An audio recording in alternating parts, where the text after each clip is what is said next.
So can I get something off my chest? Yeah. Disclaimer. Growing up, my favorite hip hop song was Jermaine Dupri, Welcome to Atlanta. And in Off the Court, that's exactly where we're going.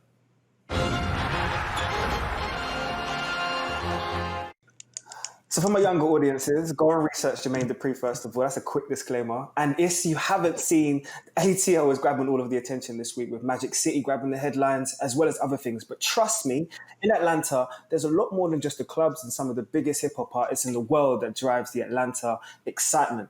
It's fair to say the Atlanta Hawks have had some real potential. Our boy Yanni will explain why behind head coach Lloyd Pierce, people are really excited about the basketball in the A. Are the Atlanta Hawks on the right path? Well, after 2 fairly disappointing years with this young core, there's reason to believe that they can be.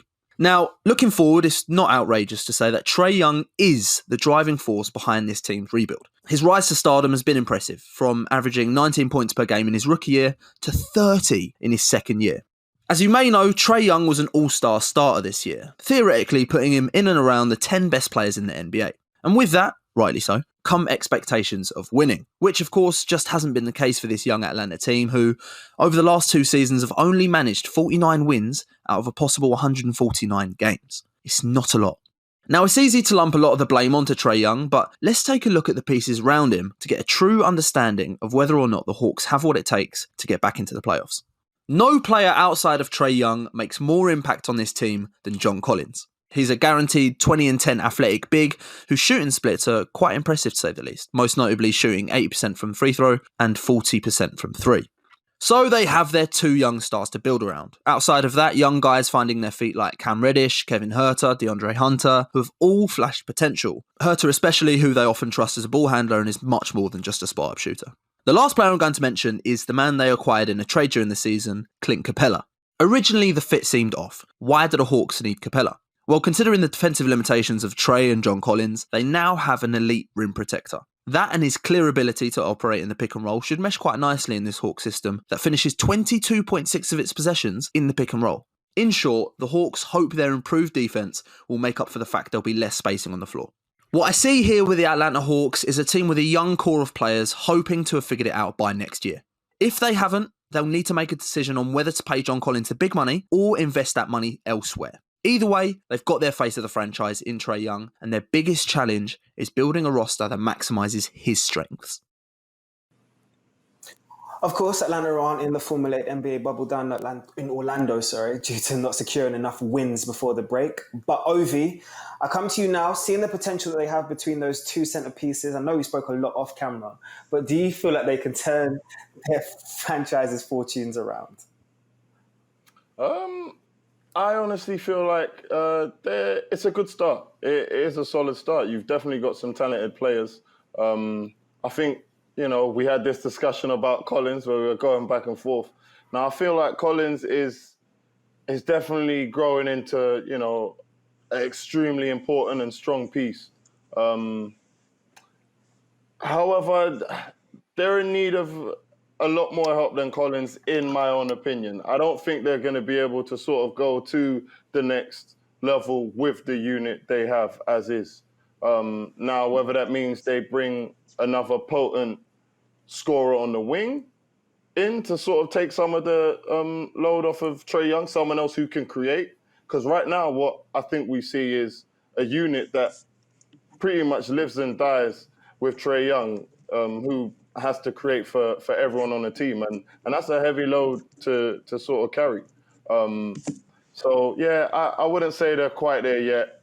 I think Collins, again, a big piece, but I don't know, man. I'm not sold. Mo, look, I like the word that Travis Slenk has done as the GM and now the president. Look, some of the pieces acquired have real potential. Think about especially John Collins that moved back in 2017. But there's question marks too over these sort of 3 years. And the biggest one that will always be there will be the sort of the trade for Trey Young, which ended up being as well the piece of Cam Reddish for Luka Doncic. Now, I ask you, when you take all of that into consideration, how do you feel about the sort of direction the Hawks are going in? I feel quite positive about the direction of the Atlanta Hawks. Just starting off with what Yanni was describing about the Clint Capela trade, although it may seem a little abstract as to why they're trading for a guy like Clint Capela, I really like the logic behind it. Because Clint Capela, you know what you're getting with him. You're getting a solid rebounder, a solid shot blocker, and most importantly, to help Trey Young, a solid screen setter. Because people underestimate the importance of having a guy that can set those monster screens for guys has on a player like Trey Young. That's why, Andrew Bogut and Draymond Green were so important to Stephen Curry and Golden State, because that's how he was getting open for a lot of those looks. The other thing that Capela being in that lineup does is it allows John Collins to play his natural position at the 4. Speaking to John, he talks a lot about how he wants to develop his outside shooting and his ball handling. And, if you watch his year-on-year development, I've got no doubt that he's going to improve those skills. So having Trey there with John Collins as the kind of 2 stars on a team, add Clint Capela into the mix, who's one of the most ideal role players in the NBA.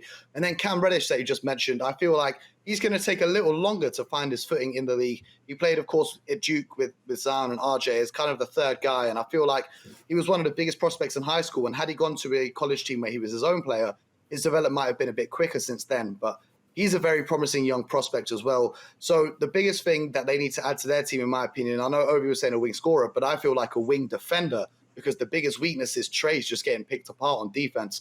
They need to have another guy in that backcourt there who can cover up for those defensive weaknesses of Trey Young. But I like the Trey Young and John Collins as a pairing. If we're looking long term, in my eyes, their ultimate ceiling for that is kind of a Steve Nash and Amari Stoudemire type kind of relationship with those guys, running very solid pick and rolls, running with a fast pace up and down the court, almost trying to get into that 7 seconds or less style of play, because, Trey Young has learned a lot from Steve Nash. That's one of his mentors and one of his idols. And, John Collins is a fantastic athlete, can play in a similar style to that Amari Stoudemire. So the future for me is quite bright in Atlanta. And I feel like people are rushing things and expect them to win more because they are all very, very young players. And I think adding a veteran like Capela and maybe adding a few more vets into the mix is going to help them and their development. And I feel like it's more of a natural process than other teams, because it's easy in this league to sign some star free agents and start winning all of a sudden. But I like what Atlanta are doing and trying to develop the guys that they've drafted and grow them and putting the right players around them. BJ, do you think there's external pressure?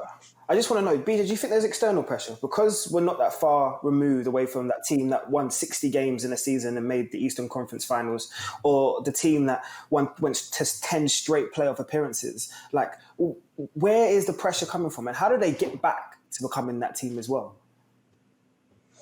Well, if we're talking about the Atlanta Hawks here, the pressure I think is coming on for them is with Trey Young. Trey Young is putting up massive numbers, and those numbers, suddenly you go, well, here's a guy who's putting up or averaging 30 points a night, and he's an all-star. And we have another player who's averaging 20 and 10. And now suddenly you look at those numbers, and now we're saying, why aren't we getting the wins, or we're in the playoffs with players like that? So I think, from the outside looking in, you're saying you have 2 pieces. The fact remains is that they're not getting the numbers that's translating in the win column. And that's all that matters in this league. And I think that's going to be very difficult with those 2 players. I love both of those young players. I love what they do. I love what they bring to the court. But, when I watch Trey Young, it reminds me of a young Allen Iverson. And it wasn't until they took Allen Iverson off the ball as the primary ball handler that suddenly that they got the results that they were looking for. How could you not love Allen Iverson? You loved his heart. You loved what he brought to the game. He could score. He could do all of those things. But suddenly when you bring in an Eric Snow who could really defend the primary ball handlers on the other end and relieve him of the pressure and allow him to do what he was going to do, which is to get 30 a night, suddenly it translated to winning. So I think with a player like Trey Young, where he's a terrific lead guard, certainly he can do that. But I think you're going to have to take him off the ball because defensively, he has some gaping holes in his game. And that's, I think part of it's due to his size and the way the game is being played. You can't play with the physicality or hand checking like you could back in years past. But I think that's always going to be a problem for him because there's so many wonderful guards in there, whether it's Russell Westbrook or Steph Curry, Damian Lillard, Ja Morant. So that's always going to be a problem for him. So I think if you could take him off the ball to relieve him of that pressure by not having to guard the primary scorer on the other team, I think will actually give them an opportunity to get some wins on the other end because he is a terrific player. John Collins is getting 20 and 10, but now you got to find the right combination. And I think what having multiple ball handlers who can not only initiate the offense, but could run your offense, I think gives him what he needs, a la Steph Curry. It wasn't until you put Draymond Green as the secondary initiator of an offense that suddenly gives you the flexibility that you need, and other teams suddenly have to game plan a little different and allow him to do what he can do, because this kid is capable of getting 30 or 40 at any given night, but they got to figure out how to do it in a winning way, because you don't want to develop the habit of just putting up numbers on a bad team.